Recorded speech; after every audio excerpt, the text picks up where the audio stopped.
right. I assume you're seeing my pillar briefing title slide. Awesome. Okay. So, one more time, in case you don't know, I'm Raina Munson. I am president and co-owner of Pantheon Computers. And it is my privilege to put together these webinars for you. Most of you, I believe, are clients, so you should already know all about Pantheon, so I'll spare you that. And then, like I said, this is the second in the 3 webinar series of the AI.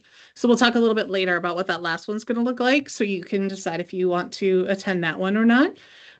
Once this is over, Nikki or Kelsey will send out the link to the YouTube video, and you are welcome to share that with anyone you want.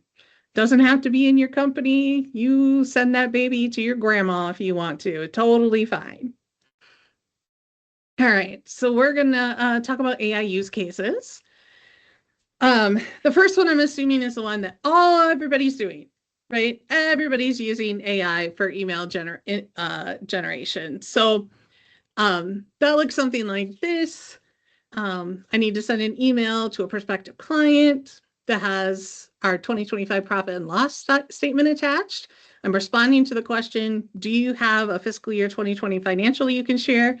Write me a friendly but professional email to accompany the statement. It also needs to mention that our CPA has not officially closed the books yet. He's still reviewing the year due to the change in ownership and how that affects taxes. So what I'm trying to give you here is an example of the type of prompt you want to use if you're having it create email, right? You want to make sure it knows who you're sending it to, what their role is, what your role is, what the goal of the email is, what the purpose of the email is, because those are 2 different things.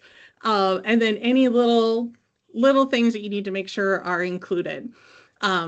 If you provide all of that in the prompt, you're going to get a much better generated email when you ask it to write you an email. So we'll go past that one really fast because I assume everyone's basically doing that. This is my second category, responding to RFPs, grant applications, anything like that where you have a large document where you have to produce a lot of things to go with it. This is an invaluable use of AI.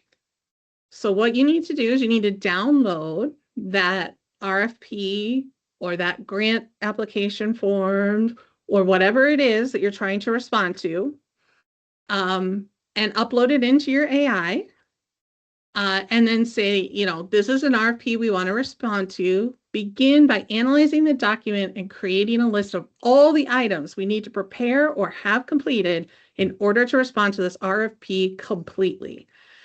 The completely word is really important because AI can sometimes get a little lazy. And then later you're like, hey, what about this? And it's like, oh, did you want everything? Yes, I wanted everything. So throwing those words in completely or thorough, things like that do help. So if you do that, it will do this. And it will give you the entire checklist of things that need to happen. This was a public RFP for the city of Oak Park Heights, so that's why I'm using it. It's public information. And it was due on March 7th by 1 p.m. And then it started to list everything we have to do in order to respond to that, because it analyzed the document, figured out every single thing. Then it did this, which I didn't even ask for, but it said, clarify any questions you should ask before submitting. Most things like this, you have a way to ask questions.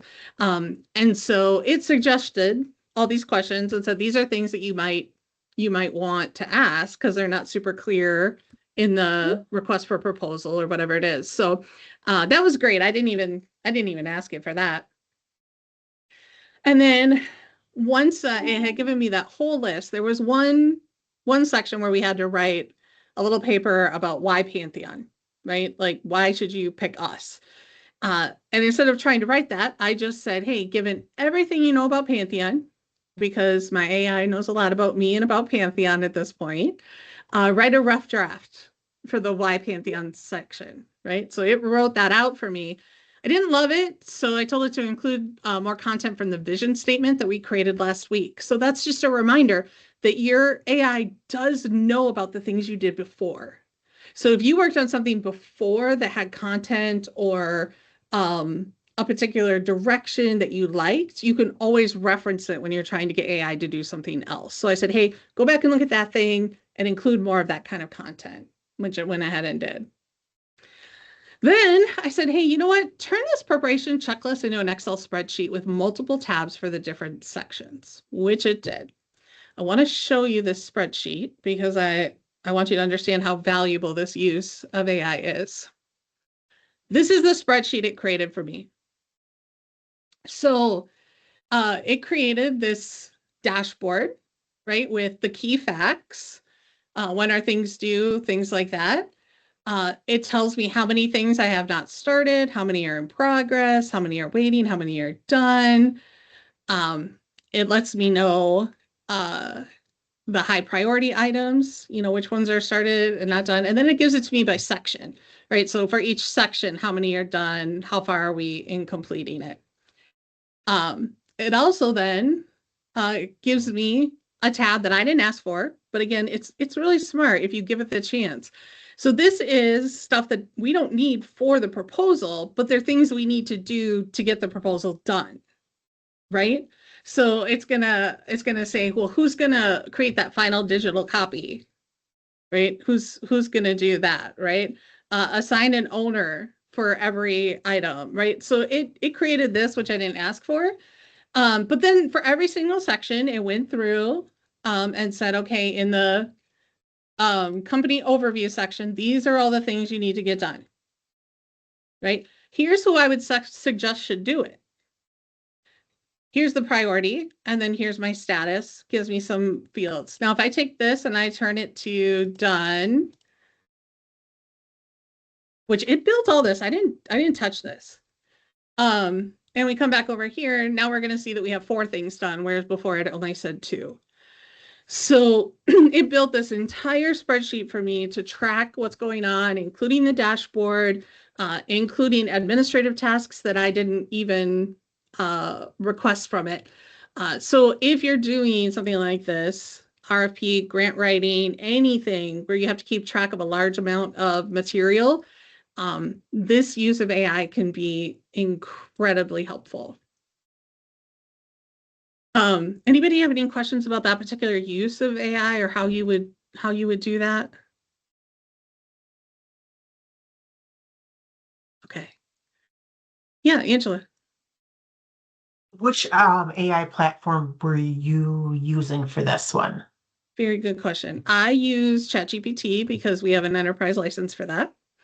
And the really important thing when you're using any of these tools is to remember to set it to the appropriate level when you're working. So I'm going to tell a little story on Nick Gates right now. Nick Gates was working on something last week, and he was telling me that it couldn't create a spreadsheet for him. And so he kept having to ask it for information. He was putting it manually into a spreadsheet. And I was like, what are you talking about? It can totally create a spreadsheet. Well, I found out that he hadn't brought it up from instant answers to a thinking answer. And so I was trying to give instant answers to every one of his questions, and instant isn't long enough to create a spreadsheet. So you have to move it to the correct level. So please remember that. I can't tell you how many times I've talked to people who tell me that AI can't do something they're trying to get it to do, and it absolutely can. They just forgot to put it on the right level. All right.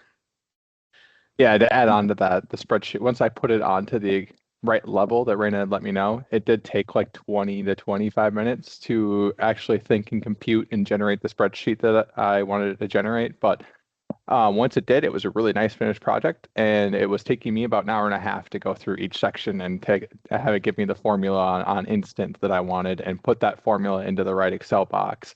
So super valuable. You just make sure you're on the right level of thinking with ChatGPT.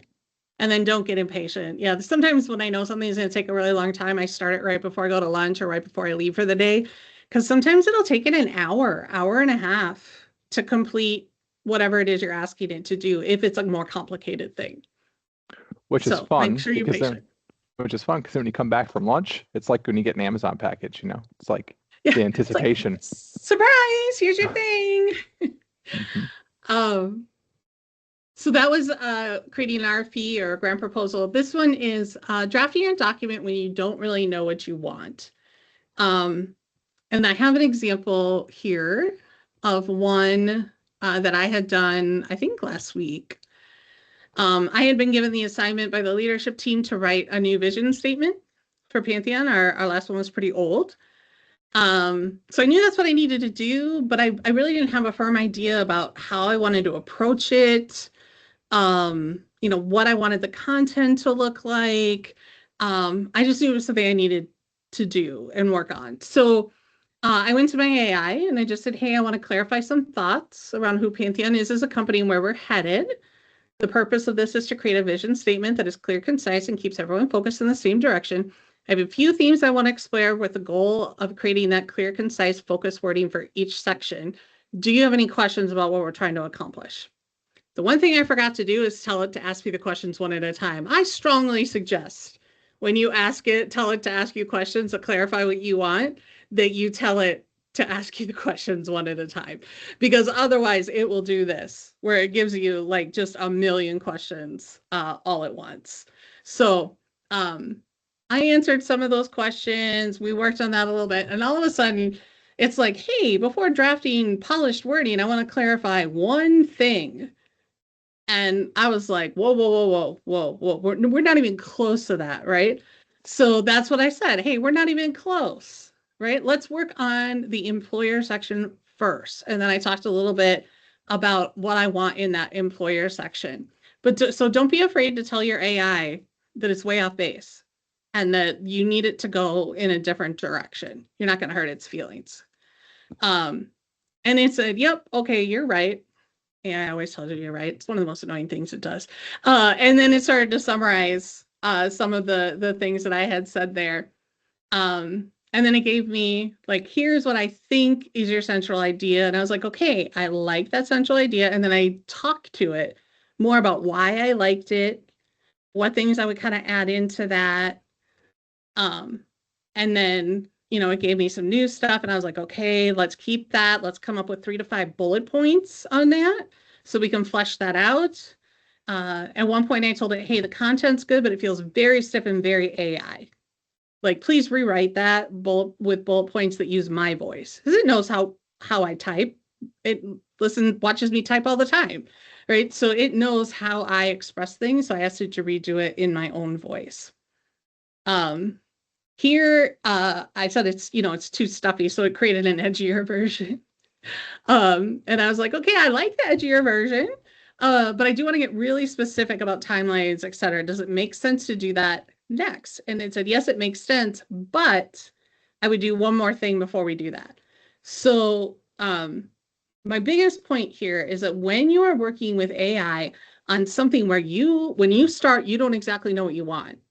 You just know that you're trying to create this generalized thing.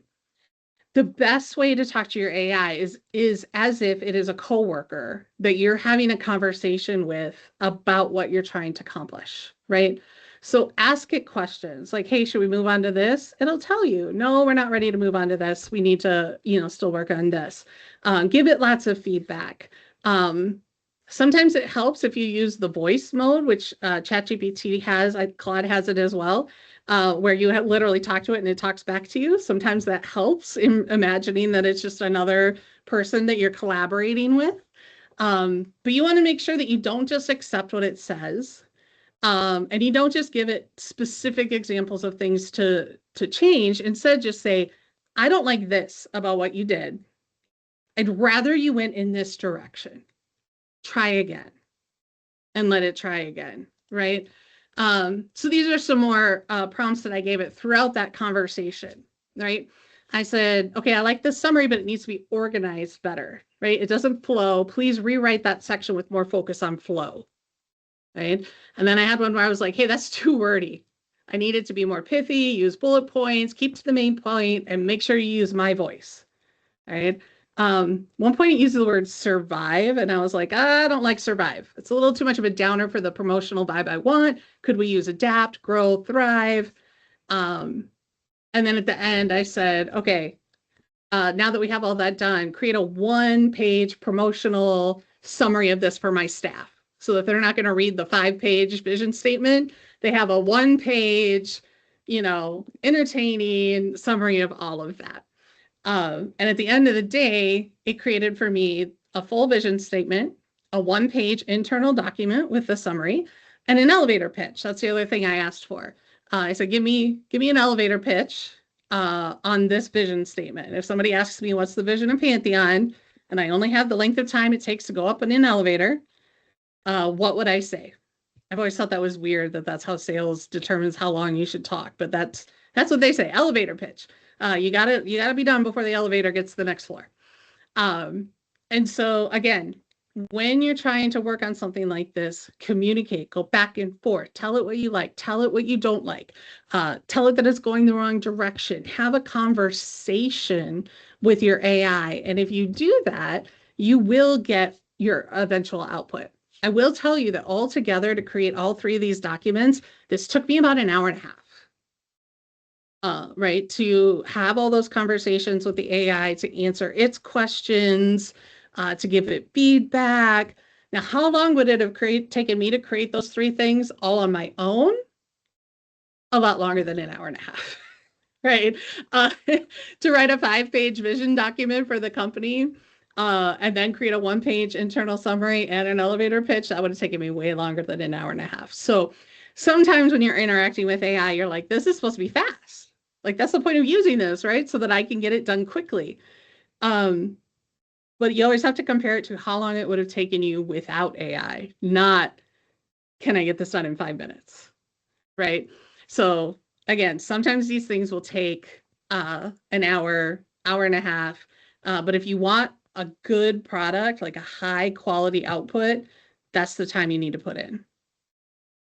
This was another one that I had it do. So again, I told it who I was, what we're trying to do. What I was trying to do here is create an incentive program for my staff to bring forward AI ideas. And I was like, I want to give some sort of bonus, right? But I don't think it's fair to have one flat rate for any idea, because one idea might only take 2 minutes, and then another idea might save somebody like an entire day's worth of work, right? So those 2 things deserve different amounts of bonus, right? And I'm not sure how to define that. I'm not sure where to set those limits. So can you create that for me? And again, we had a nice long conversation.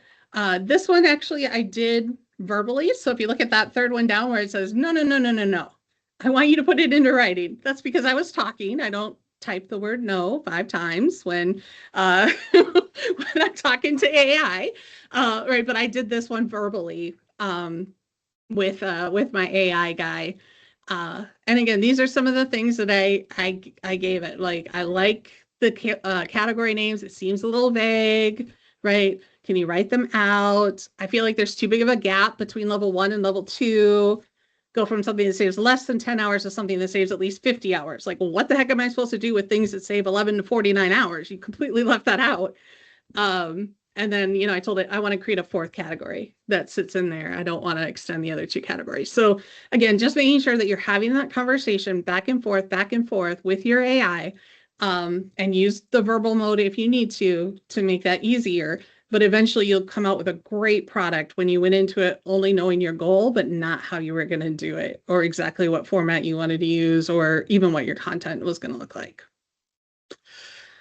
The next one is review of documents. So this one is really helpful if you're a person who's in charge of policy, insurance, paperwork, if you're in charge of contracts with your clients or contracts with your vendors. Using AI to review your documents can be very helpful. So this one was, I had uploaded an AI policy for use at a small medical clinic. And I'm like, okay, review this and tell me any omissions, mistakes, unclear language, like give me anything that is missing in here so that I can make this better. The other way you can do it is to upload a legal document or whatever kind of document you want, and then ask what you want to know, right? So this particular lease was from 2024 to 2027. It was very long. It's like a 20-some page lease. And I wanted to leave early. I'm like, I want out of this lease. And so I just asked it, I want out of the lease early. Is there any possible way for me to do that? I don't want to have to pay out all the remaining months. So it analyzed the entire document, looked at all the information in there and answered the question for me, right? This is how you would do that. I've asked it things like, okay, here's a contract from my vendor. Please look at the liability clause in this contract and tell me if there's any non-standard language, right? So it can do that, and it has the background information to know things like what is standard liability language in a contract, right? And then it can tell me this is what is non-standard about that. So rather than sitting and having to read the whole thing, which you should do anyway, but go back and read the whole thing to try to find the answer to a particular question you have, if you just upload it and ask your AI to give you the answer from the document, so much faster, right? So that is another great use of AI, to use it to review documents. So next one is human resources. And the reason I have put 3 stars after that is because I am neither an HR professional, nor am I a lawyer, nor is your AI either of those things. So when using AI for human resources, please make sure that you are very, very careful, right? Make sure that you are checking it, that you run it through and ask it if it's compliant with Minnesota law, whatever you're doing, but please be very, very careful if you're going to use it for HR. So this was an email I got from my co-owner, and she said she was chatting with a friend the night before, and she had to do an interview for a 911 dispatcher, and she had no idea what to ask them. She'd never done an interview before, and they weren't looking for someone with actual 911 experience. They were looking for someone with certain characteristics, certain personality traits, right? And so she had no idea how to start. So Jill just typed in everything she had said about the position and what they're looking for. And of course, it created the list of interview questions, right? So they wanted to know if this person had emotional regulation, right? When you're on the phone and something horrible is happening, can you keep your emotions under control to deal with the situation, right? So they asked some questions. You know, did you ever have to deliver bad news to someone? How did you do it? You know, sitting still and staying sharp, right? You got to sit all day long, but when that phone rings, boom, you have to be on top of it.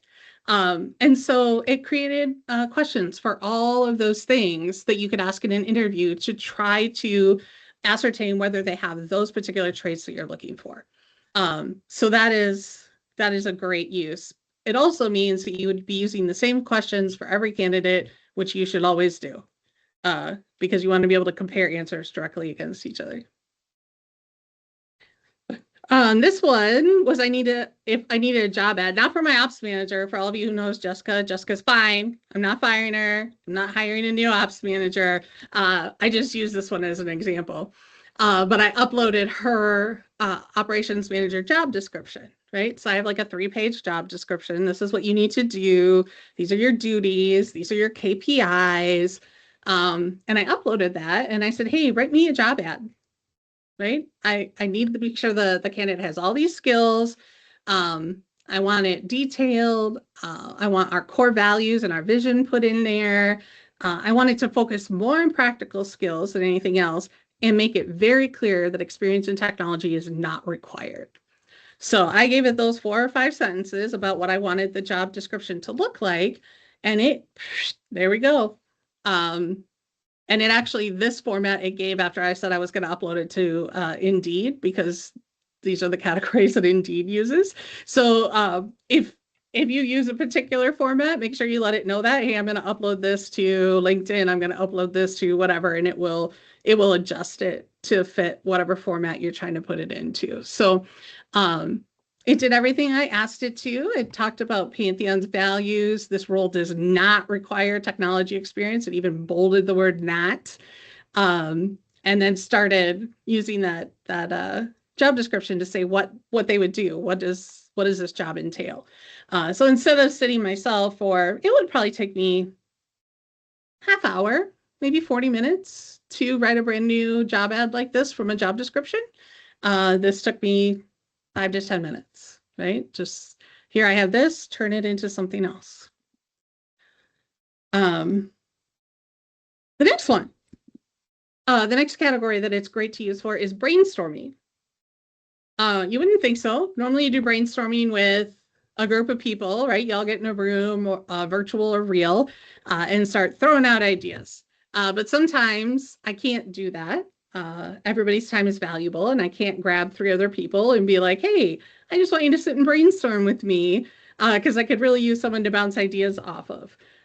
In that case, AI can be a great option. So in this one, I was trying to create a new, one of my pithy, memorable phrases. I'm famous for them. Just ask my team. I've got great phrases.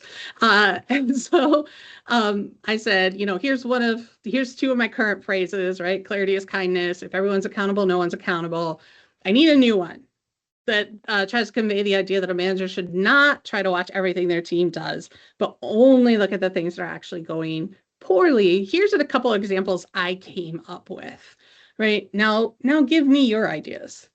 And it gave me a huge list of ideas of ones that might work for me.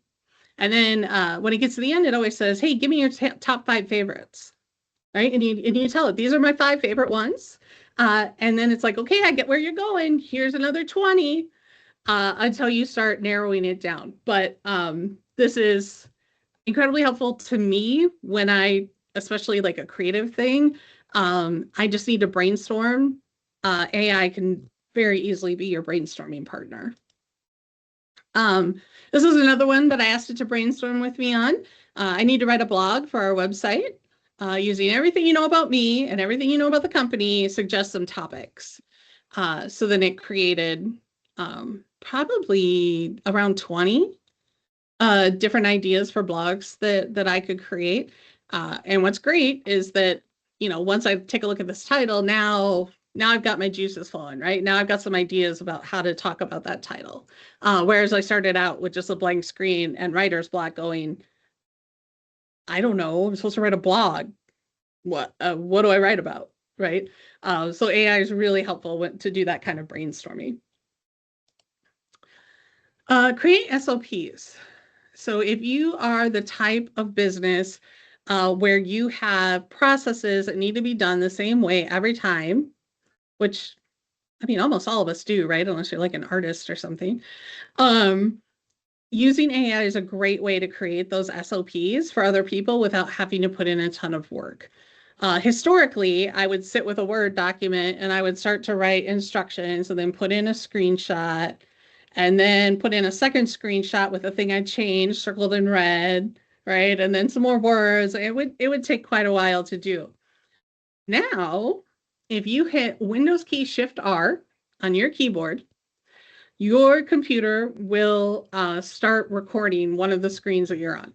You have to tell it which screen you want, right? But it'll start recording what you're doing.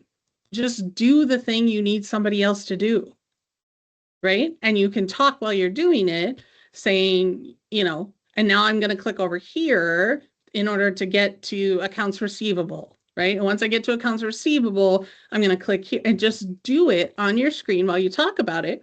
And then upload that video into your AI and just say, using the attached video, create an SOP with screenshots, right? So this is a purchase order process showing how to create and process new purchase orders, create it as a docx, so a Word document, use simple language and be specific enough to avoid confusion. So it's actually going to go through your video. It's going to grab screenshots out of your video of the different things that you were doing, and it's going to write down the instructions of how to do what you were doing as it watches your video and watches what you're doing.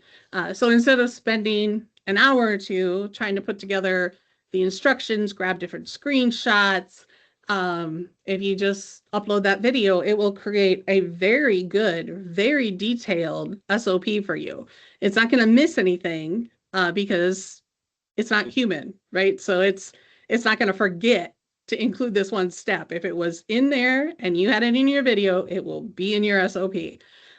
So again, if you're a company that does a lot of SOP work, saves a ton of time. Make sure those SOPs are very accurate. And they come with pictures and everything else that you would want.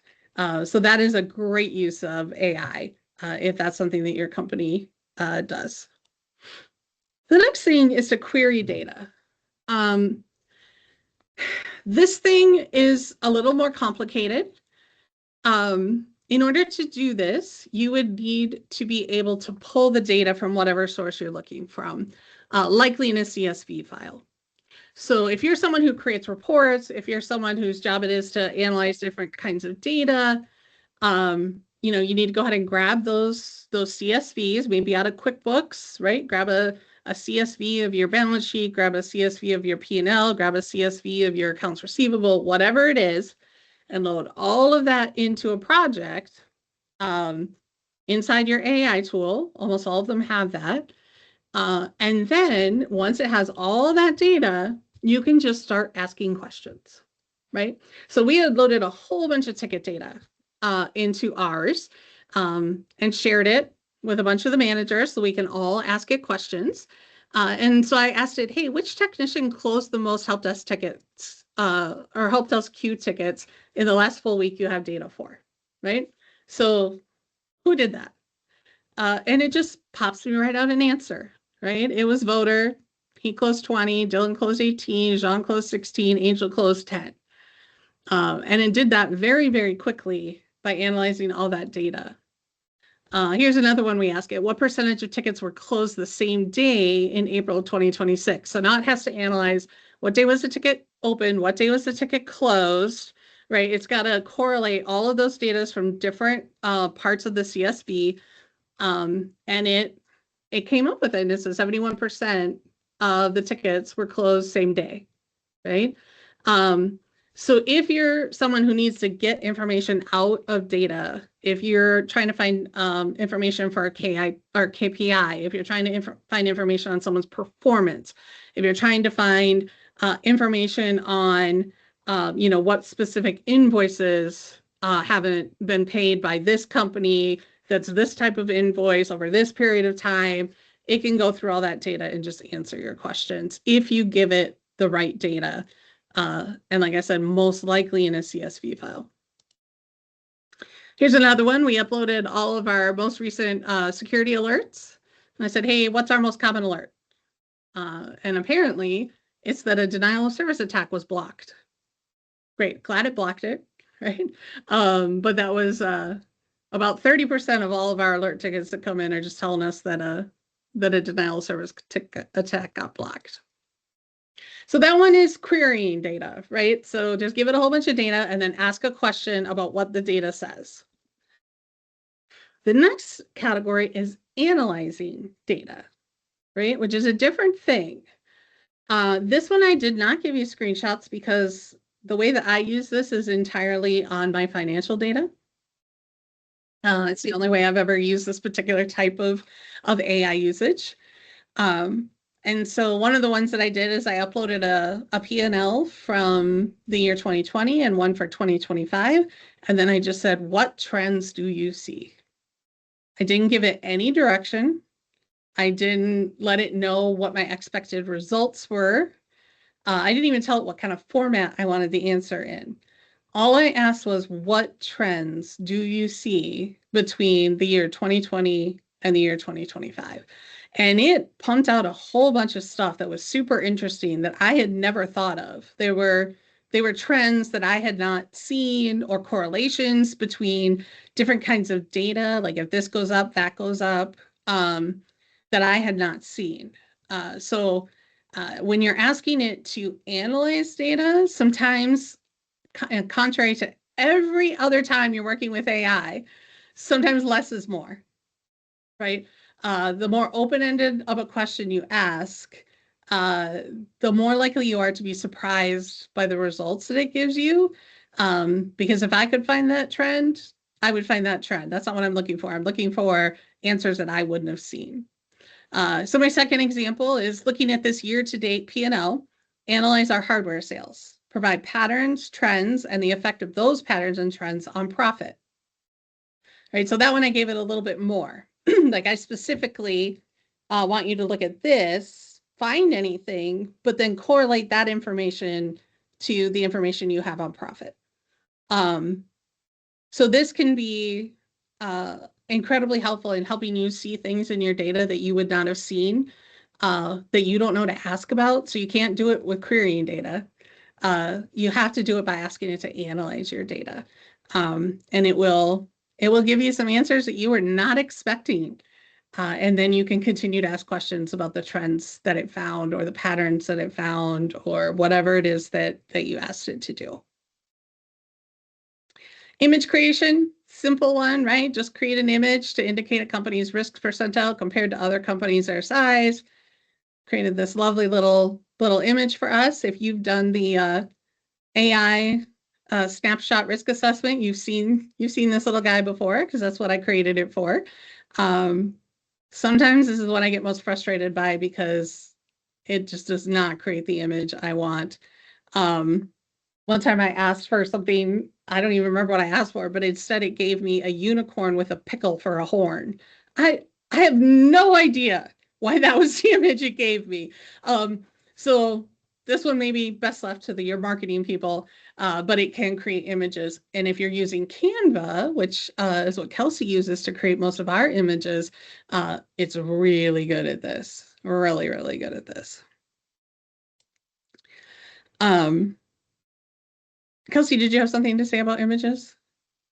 Oh, you just turned your camera on, so I thought maybe. No. All right. And this, I think, is my last category. So create content in your voice from an outline. I very rarely like AI to just write something for me unless it's something that's going to be very stock. I prefer to have my own thoughts in there, my own direction on how I think this thing should go. And so what I do is I create a outline, right? So here is, the things that I want in the first kind of paragraph or section. Here's some things I want in the next one. I'm not writing it out. I'm just giving it bullet points of ideas that I want inside this document. And then I would say, okay, use all that and create the actual document for me. It very much will write it in your voice because you're the one that gave it all these points that you wanted to use. It will go the way you want, and it will look much less like something that was created by AI. And we're all getting pretty good at that, right? You can read something and go, yep, AI wrote that. When you do this, it's much less likely to sound like it was written by AI instead of a human. And the last thing I always do on anything that I create is ask my AI to analyze it to see if it can tell that it was created by AI. and then it will say, well, AI tends to do this and this. We may want to change those things. Okay, great. But this is a great way when you're trying to create something that is truly your voice, truly your ideas, not something that AI just created. Build yourself an outline instead of writing the whole thing out and then ask it to write what you want from the outline. Okay, so our next webinars.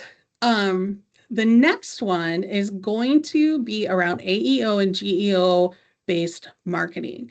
AEO meaning AI engine optimization. So if you're in marketing, I'm sure you've heard of SEO, right? Search engine optimization. So what that means is things you need to do to your website to make sure that when Google runs a search, it finds your website. Well, the thing is that nobody searches websites anymore using search engines, right?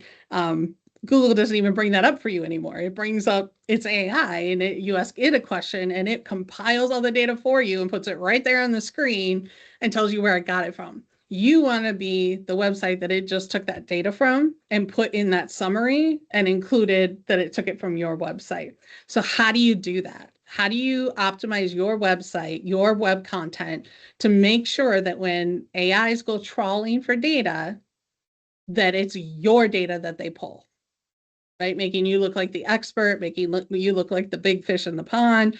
So how do you do that? And what does that look like? So we'll do a little bit of just sort of theoretical conversation for about 10, 15 minutes. And then we actually have an exercise we're going to work with you guys on your own websites to see how well your website is optimized for the new AI era, right? And have it give you some suggestions of things you can do for your website that are pretty easy that will increase the likelihood the AI when it's Charlie will take a look at your website. So that will be next month. So if you have any marketing people in your life, send them the link. They don't have to be a client. They don't have to be in Minnesota. I don't even actually care if they're in the United States. So if you have anyone in your life that does marketing that could benefit for that, that will be our next webinar. Then we will be moving to our next series, which is going to be about cyber health. So Q3 for us is going to be cybersecurity, cyber health. So that'll be the next series of webinars that we do. Quick reminder, Client Connect Live, next one at May 28th, 11 a.m. We only had a couple of people show up to the last one, but we still had some good conversation. This is only available to clients. So while anybody can come to the webinar, Client Connect Live is only for clients. And you're welcome to show up and ask us anything. It could be about AI. It could be about why your mouse battery dies every 2 days. It doesn't matter, right? It's your opportunity to just be able to jump on here, ask anything you want. I'll be there. I usually have a tech there. I'll try to have Kyle or Nick there, and we will do everything we can to answer anything you want. So if you ever had just a random question, you're like, I don't want to put a ticket in for that, but I'd sure like to know, come to Client Connect Live. We'll talk about it. Hey, Raina, was that image made by AI? Well, it sure was. Oh, awesome. So was this one. And then our next magazine for Q3 is almost done. Kelsey's got it almost wrapped up to send to the printers. And so that will be coming to you in the next about 6 weeks. If you didn't get the last one, which looked like this, let us know and we'll send you one. But this will be the next one, How Businesses Can Navigate Cyber Threats with Confidence. So that'll be the next magazine, contributed to by a lot of our staff, giving us our knowledge about this topic for you to be able to use in your business. Paula, you had a question? Oh, you're muted if you're talking.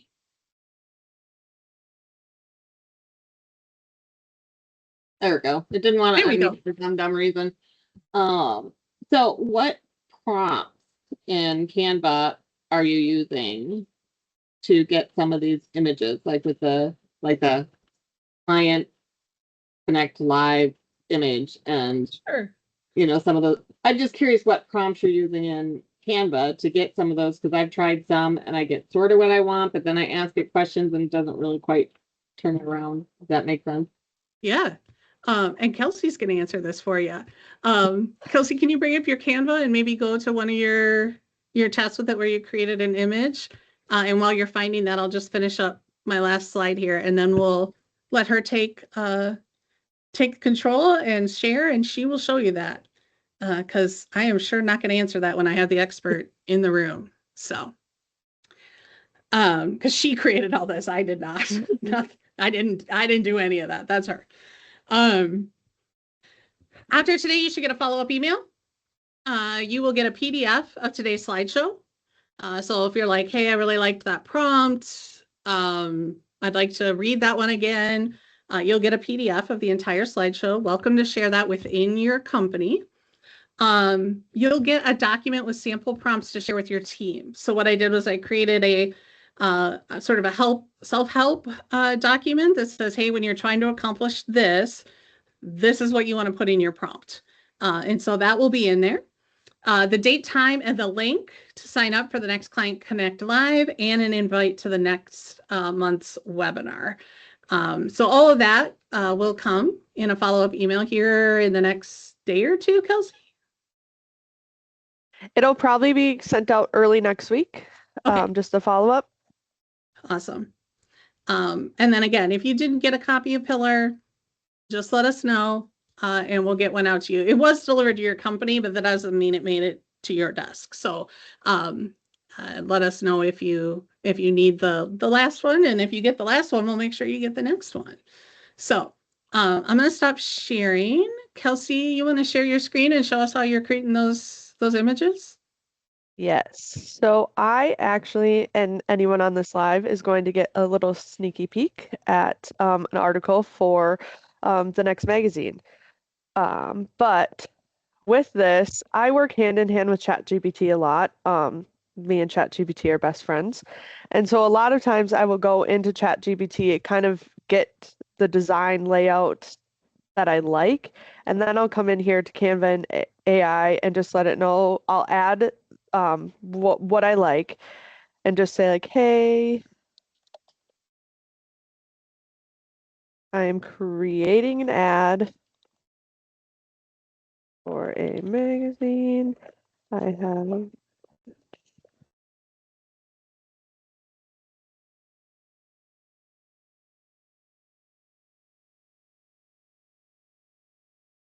So what she did was she attached one of our sales flyers. Yes, sorry, I'm not good at That's okay. typing and talking at the same time. So she attached a sales flyer we had for that particular thing. And then notice how polite she's being. Always a good idea. So when the machines take over the world, it identifies you as an ally. So be nice to your AI. So it's taking what I had, so it'll add, this is actually the image that I added, and it creates a hidden page with that on there so I can pull from it. And then it'll let me look at the reference page. I can see the reference. It's a magazine style infographic, the effect on AI and spoofing. It's getting the colors, everything, and then it'll recreate it on Canva. Now, sometimes it doesn't work the best, and so you have to design a little bit on your own. But I have found that at least using this as a benchmark to start with, it is a lot easier to start, and then you kind of have a template of what you want and how to work going forward. Yeah, like for example, why did it put C03922 on there? Nobody knows. Nobody knows. So she'll tell it to take that off, right? That's just weird. Kelsey, so did you create the Client Connect Live logo in that chat? was actually, yes, that was in ChatGPT. Can you show us that, what you asked it to get that? Yeah, let me find that.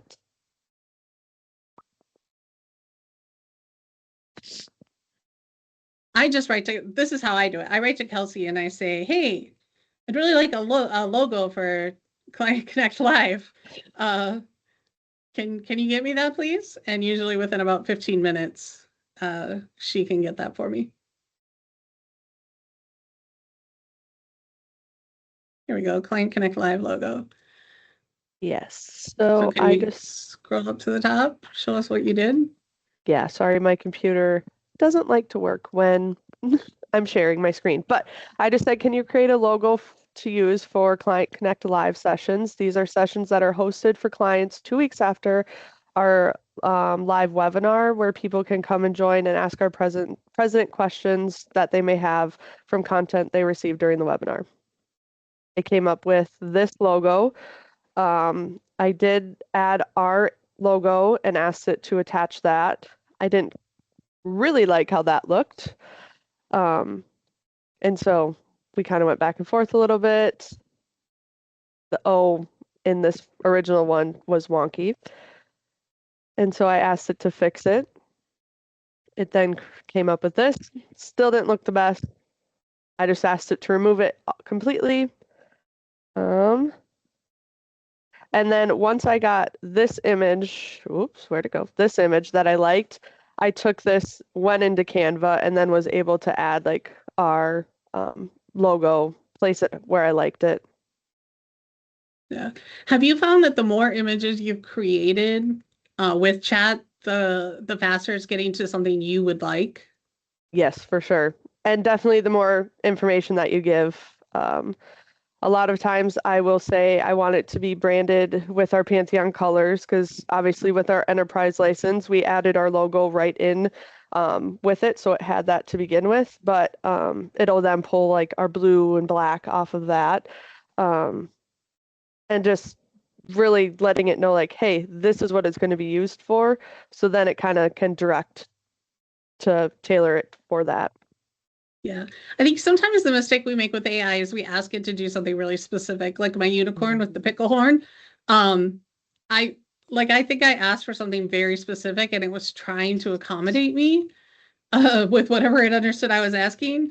Whereas Kelsey didn't do that. She didn't say, I want it to look like this. I want a microphone in it. She didn't do any of that. She just said, I need a logo for this purpose. This is how I'm going to use it. Give me something. And if she had hated it, she would have just said, try again. I don't like that. But I think sometimes the more creative license you give it, the better result you're going to get. Whereas if you try to be super specific, it's going to try to please you. And it's not, you're not going to get something that's awesome because instead of doing its best job, its main focus is to please you. Another example that I can give is at the start of the webinar on the very front cover, Raina has an image of kind of a mascot for kind of this webinar series, along with our magazines and just everything around our pillar. And so I took the cover of our pillar magazine and put it in there and said, I've attached an image of our first ever magazine. This was around AI. Our next quarter is going to be around cybersecurity. I would like this mascot to be able to be used for all webinars and any material that represents our magazine, but I would like it to be generic enough that it doesn't matter what the topic is about. And so it went through messaging like, this is what I suggest. This is how you should do it. I wanted it to be approachable. Kind of gives more information. And then I asked it to send me a photo of just the avatar so I can plug it into different things. And then that's where it came up with that AI-styled robot mascot. So first it gave you three something. options, right? And you told it Yes. which of the three options you liked. Mhm. Yeah. Yeah. So yeah, because it asked if I wanted it orb. if I wanted Here's it an to be orb more for a mascot. It asked if I wanted it to be more serious or slightly more approachable. And then that's where it gave me the three.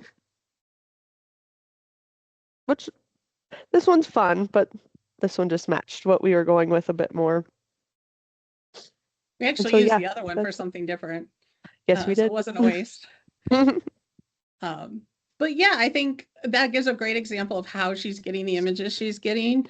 She's telling it what she wants it for, what kind of feel she wants it to have, and then just lets it create whatever it wants to create. And the more you use it and the more you work with it, the more it knows about you and your company, the better images you're going to get. Great question. I didn't know how to answer it. So thank goodness Kelsey was here. All right. Anything else before we sign off for today? All right. Well, I hope to see you at Client Connect Live. Otherwise, like I said, next month is focused around marketing. Please send it to your marketing people. Get anybody here who needs to know about how to get your web marketing to work with AI. So we'll see you then. Thank you, guys.